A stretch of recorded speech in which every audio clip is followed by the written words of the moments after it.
මිත්‍රෝනි අපි මිරිස් වගා කරනකොට අපිට එන ප්‍රධාන ගැටලුව තමයි කොළකොඩ වීම. අපි අද පොඩ්ඩක් බලමු කොළකොඩ වීම වෙන වෙනම අඳුනගන්න වෙන වෙන මේ සත්තු සහ මේ වෛරස් රෝගාශ්‍රිත වෙන කොළකොඩ වීම. මේ ඉන්නේ පැලමැක්කා.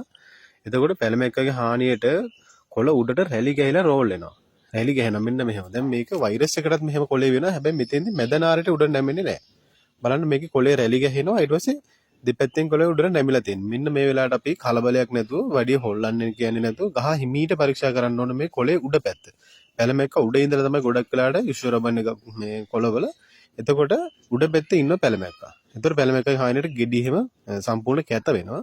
පොඩි වෙනවා. ඊට පස්සේ මෙන්න මේ දේවල් අපිට ගහන්න පුළුවන්. රේඩියම් ගහන්න පුළුවන් අපිට ඉන්සෙට් දාලා රේඩියම් ගහන්න පුළුවන්. ඊට පස්සේ ඉන්සෙට් දාලා එවිසෙට් ගහන්න පුළුවන්. ඊට පස්සේ ට්‍රාන්ස්ෆෝමර් ගහන්න පුළුවන්. ඔන්න ඔය කිමිකල් තුන ළඟ හරියට ගැහුවොත් අපිට පාලනය කරගන්න පුළුවන්.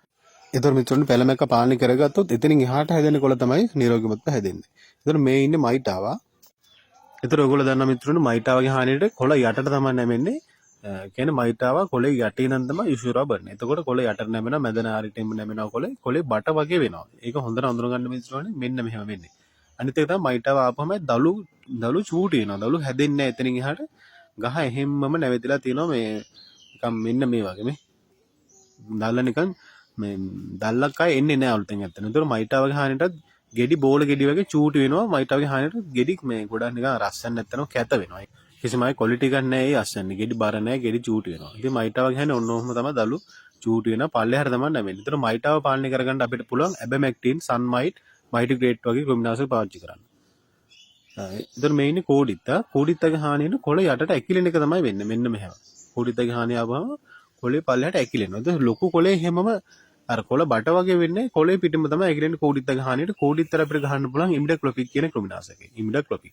එතකොට මේ ඉන්නේ සුදු මැස්සා. සුදු මැස්ස තමයි අපිට වෛරස් රෝග අරන් එන්නේ. ගොඩාක් වෛරස් රෝග පිටින් අරන් එන්නේ. ඒතර සුදු මැස්සේ මෙන්න මේකයි කියලා කියන්න අමාරුයි. සුදු මැස්ස ගොඩක් වෙලාවට කරන්නේ මෙන්න මේ වගේ මේ නිකන් බෝට්ටු වගේ කරනවා කොළ. කියන්නේ කොළ බෝට්ටු වගේ කරනවා. හැබැයි ඒක විතරක් නෙවෙයි සුදු මැස්ස අරන් එන වෛරස්. තව වෛරස් රෝග ගොඩාක් සුදු මැස්ස අරන් එනවා. එතකොට මෙතෙන්දි මේ පොඩි දෙයක් තියෙනවා. දැන් පැලමැක්කගේ හානියටත් කොළ උඩට නැවෙනවා. හැබැයි පැලමැක්කගේ හානියද මේ මැද නාරයට නැවෙන අඩුයි. මැද නාරයට නැවෙන අඩුයි. මැද නාරයටත් එක කොළේ බෝට්ටුවක් වගේ නැමෙන්නේ සුදු මැස්සෙන් එන වෛරස් වල. දැන් මෙව සුදු මැස්සෙන් අරගෙන වෛරස්. ඒතර මිත්‍රෝනි අපි සුදු මැස්ස පාලනය කරගත්තා. සුදු මැස්සෙන් වෛරස් රෝග අපේ වගාවට ඇවිල්ලා තිබ්බනම් ඒ රෝගේ ඇරෙන්නේ නැහැ ආයේ.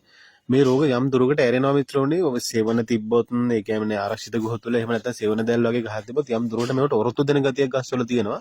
ඒ හැරෙන්න සුදු මැස්සෙන් වෛරස් රෝග ආපුවාම ඒ වාය ඇරෙන්නේ නැහැ. ඒ හින්දා සුදු මැස්ස ඉන්නවනම් අපි ඉක්මනට පාලනය කරගන්න ඕනේ චෙස් එකක්. එහෙම නැත්නම් මොස්පිලාන් එකක් වගේ එවිසෙට් එකක් වගේ ගහලා මේ සුදු මැස්ස පාලනය කරගන්න ඕනේ මිත්‍රෝනි. නැත්නම් සුදු මැස්සෙන් වෛරස් රෝග වගාවට ආවොත් ඒ වාය ඇරෙන්නේ නැහැ. ඒ හින්දා එතකොට මිත්‍රෝනි මේ හේතු කීපයක් එකවර එන්න පුළුවන්. ඒ කියන්නේ සුදු මැස්සත් එන්න පුළුවන්. සුදු මැස්සෙන් වෛරස්ත් ඇවිල්ලා තියෙන අවස්ථාවක මයිටාවගේ හානිය දෙන්න පුළුවන්. පැලමැක්කගේ හානිය දෙන්න පුළුවන්.